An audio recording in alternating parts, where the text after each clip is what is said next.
close line to Islam. It was a dream, but now, alhamdulillah, it's a reality. Assalamu alaikum warahmatullahi ta'ala wa barakatuh. My name is Ishaq Mustaqim. My father is from Haiti and my mother is from Switzerland, and I'm Muslim 2 years now. I was born in Montreal and I grew up in Montreal. When I was a young kid, I was really good in school. Like my mom, I'm sure my mom had like high hope in me because I was his first kid, and I was a really good kid, really good grades in school and everything. Everything changed while I was looking for happiness. I was only living with my mom and my stepfather, and I didn't really have a father figure. My stepfather was not a father figure, and my dad was not in my life. So I ended up being raised by the street. So at the age like 13, 14 years old, I started looking like the other kids in school, and I saw the kids that were like taking drugs and drinking alcohol and going out with girls. I saw them like more happy than the other kids. So I started to wanted to be with them and try that stuff. So that's what I did. And hanging out with bad people end up to giving us like bad habits. So at the age of 15, I was so bad that they put me in like a juvenile jail. So I went to juvenile jail like for a few months, and after that I didn't stop like doing bad things. I did so much bad things that they wanted me like to lock me down like for good. So I ran out from that juvenile jail, and after that my mom had to send me back to Switzerland. So I went to Switzerland to work for her brother, and I worked there like for 3 months. But then again, I was alone there, but I put myself into a trouble that the police was looking for me, that I had to come back here to Montreal. And that was at the age of 17. At the age of 17, I cooled off. I stopped doing like bad things a little bit because I was saying to myself like soon I will be 18, and soon like if I get caught, I will go to jail. But I don't know what happened with me. Like at 18, like I started back again, and they got me, and I went to jail for like 2 years. Before I went to jail, I learned that the happiness was into getting high, getting drunk, and getting with girls.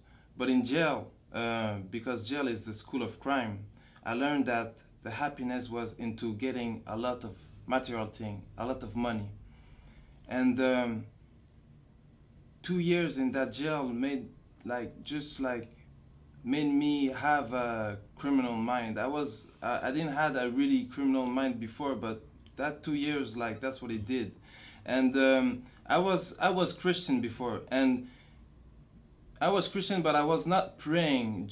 I was only praying like when I wanted something really bad, or when I was into problems. And that jail time was for me a problem. So I started reading the Bible and praying a little bit. And I don't know why, like somebody that I wasn't speaking with, he wasn't around like who I was hanging with. He just came and gave me the Quran, and he told me to read it. But at that time, like I was reading the Bible, and the Quran was not written the same way, so it didn't like touch me. So I just like give it back. After when I got out from jail, I started my mission to get money. When I got out of jail then when I started chasing the money. getting after the money. And because I had no school, and the fastest way to get money was a criminal way, that's the way I went. And in every type of way to make money, any type of like bad thing you can think, I was in it, because really my plan was getting money.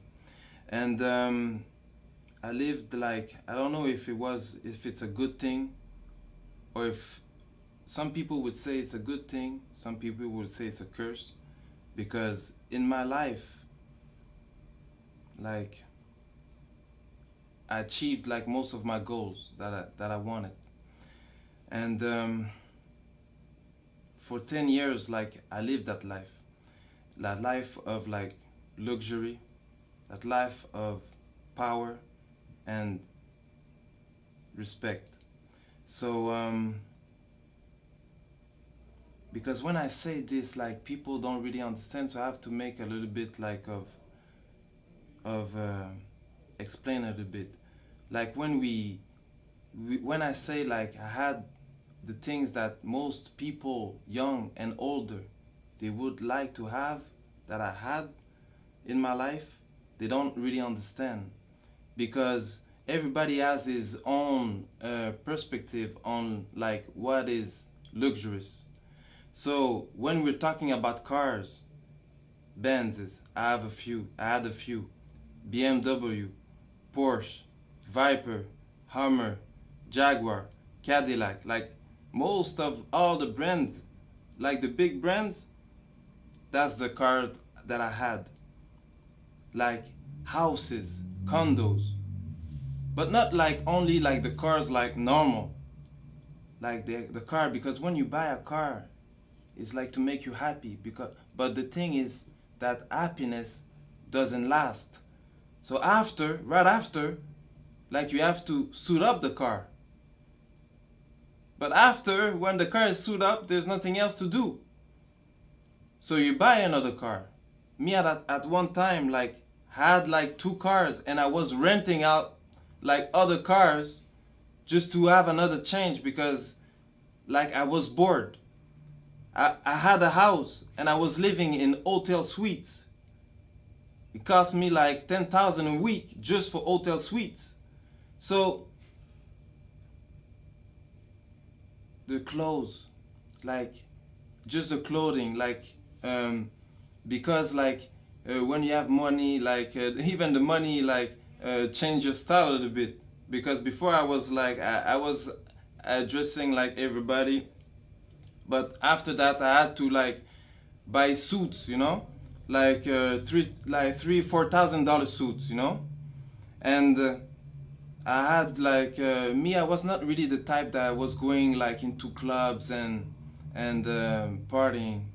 I didn't really like that. What I liked it more was really, because really I was on a mission, I really liked it more like staying home, counting money, planning for other plans, you know. So when I got out to into the club, was only like for money purpose, when we had like meetings, or like when they invite me. So they had to be like VIPs and everything, because the thing is that most of the rappers, they want to be like gangsters, and most of the kids, they want to be like rappers, but those rappers, they want to be like the criminals. And at one time, that was the type of person I was. I was a person that really liked like to enjoy a good meal. So that's what I liked it most. Every day going to big restaurant, like the biggest restaurant of the cities, and eating on floors that most of you will never see. Like floors that are not open to the public. So we eat like for like few thousand a meal. And that's nothing, because there's other people that's doing more, you know? So that was the type of life that I was living. And I lived like a millionaire life for like 10 years. But at the end, because all that doesn't come from nothing, you have to work a lot. And at the end, I was questioning myself, like, because when you have all that, and I didn't find the happiness, like, even at one time, because I was in my house, that I rebuilt my complete house. Like, I made a container, like, to come in front of my house, and I destroyed everything, like throw out everything in the container, and I rebuilt everything, like, with the best of the material. But even after, I'm alone in my house, like, and I'm thinking, like, I'm not happy. Even if I drink the best of the alcohol, I'm not happy. So I was questioning myself, like, really badly. And it's then when sometime, like, you go into, like, little, like, what we can call, like, depression, because you're questioning yourself so much. And at the same time, like, because when you live that kind of life, it can't be good forever. So after 10 years, I got caught for a little thing, and I had a sentence of 11 months. So I went to jail for a few months, 9 months, and because I didn't, like, you don't do, like, the full sentence. Like, I went to jail for 9 months. So there, because of my criminal file, like, they put me, like, in a certain area, like the maximum. And at that time, like, they put me, like, even, like, if I had, like, a good life, there's always, like, you always want more. So there's, like, always, I was looking up to other people still, you know. So, and they put me, like, in a wing with, like, those kind of people that had even more money, that was spending even more money. Like, they were talking, like, a lot of money. So and it's not like anybody, like, we're talking just like that and you believe, like, you can read it in the newspaper when something happened, like, it's in the newspaper. So and they were talking about me like that. Even them, they were not happy. Even them, like, they wanted to change. So really, all that made me even more, like, put in a position that I had to think about my life. And at the end of my sentence, I got in a jail, in a cell with a Muslim, and that Muslim brother started to talk to me about Islam. And really, now I was, like, because I was already questioning myself, so I was really interested about what he was saying, and what is a good thing for him, but a bad thing for me. He got released, but he told me he would send me the Quran, but maybe something happened, because he never did. Like, I don't know if he never did, but I never received it. So after I got released, and I went back to my same life, you know, and I forgot everything about God, because when you know more into problems and you're not a Muslim, as soon as things go good, like, you forgot God again. And while I was, like, doing my life, I met up with a woman, and that woman, she was Muslim, and her mom, she told me that I should look up into Islam. And it's then that I started doing my own research. So I was reading, like, books, and I read the Quran, and I was really surprised to find that in the Quran that they had, like, the same prophet that there was in the Bible.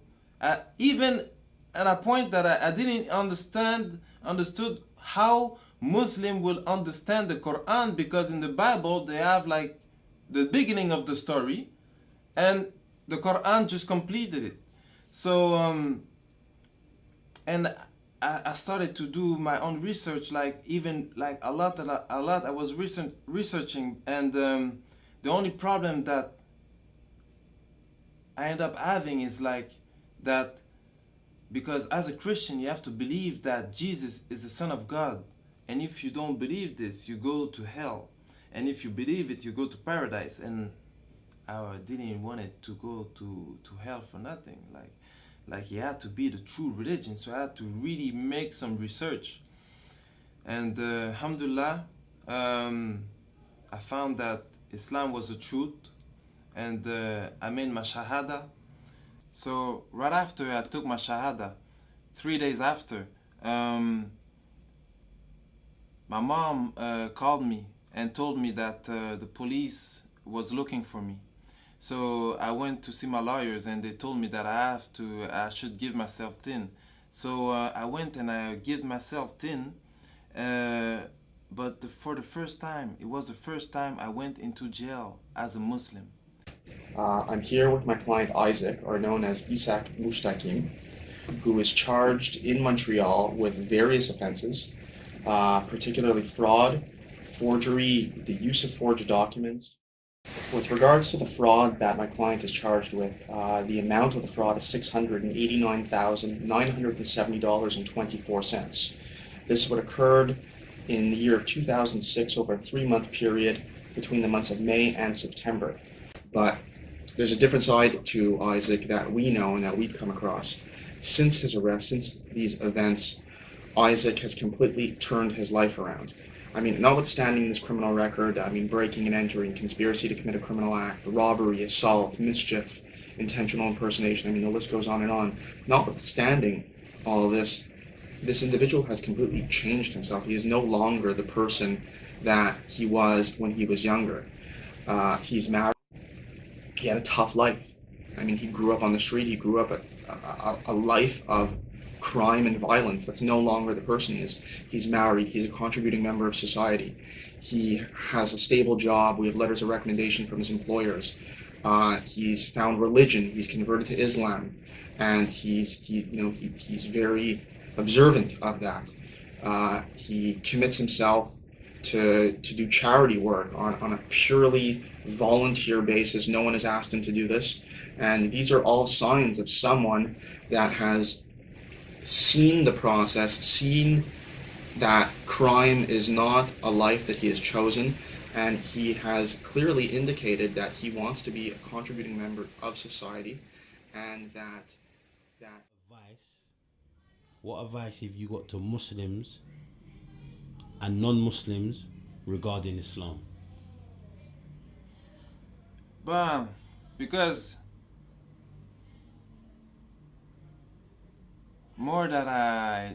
before I never knew like Muslim people. If there was Muslim people around me, I didn't know, because they never talked to me about Islam. I really think that there was no Muslim around me. But now that I'm a Muslim and I'm just like hanging out with Muslim and seeing Muslim, there's a thing that really like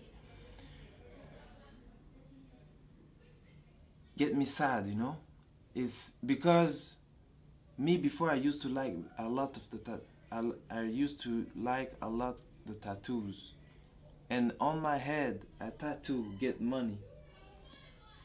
But more that I see little kids, like young kids, young Muslim, I realize that they have the same tattoo that I have, but not on their head.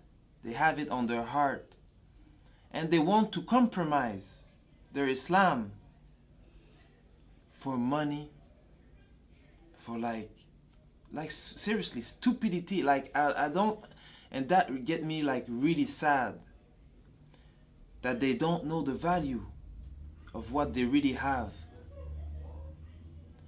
Because Islam gives me an happiness that everything that I had in my life, like all the money, the girls, because with a lot of money comes the girls, the money, the girls, the house, the condo, like all that life never give me a happiness that I have today. A happiness that lasts. And for the non-Muslim, seriously, before, like I didn't know nothing. For real, me, before, I will never thought I will be a Muslim. Never. Never. So seriously, like, what they're showing, like, in the media, because we all think like, Muslim is like crazy people with beard that want to blow themselves up. Like, I don't understand. Like, what you see in the media is not the real thing. Really, if you want to learn something, you open the book and you read. And before, I used to not read, never read. But seriously, when you read about Islam, it's the best thing that you can learn. And even if you're not interested about changing your religion or getting a religion, at least just read it for like education. Just read it so you know what they're talking about. Why so much people are turning into Islam? Why? You have to question yourself, like, because everybody has a brain.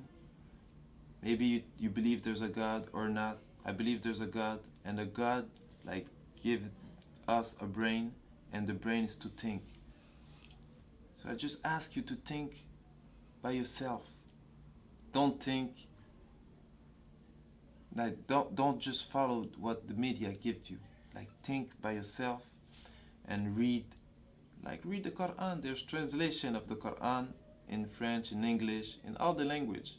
So just read, try to really learn about Islam, and don't look what the Muslims are doing, because that's a lot of people say, like, but I know a Muslim. A lot of Muslims, we're human beings and we all do mistakes, and there's a lot of Muslims that, like, there's only one Muslim, and that was a prophet that really like can live what the religion, the Prophet ﷺ, like, that really like lived what the religion was teaching. But all the Muslims, most of the Muslims, even me, I'm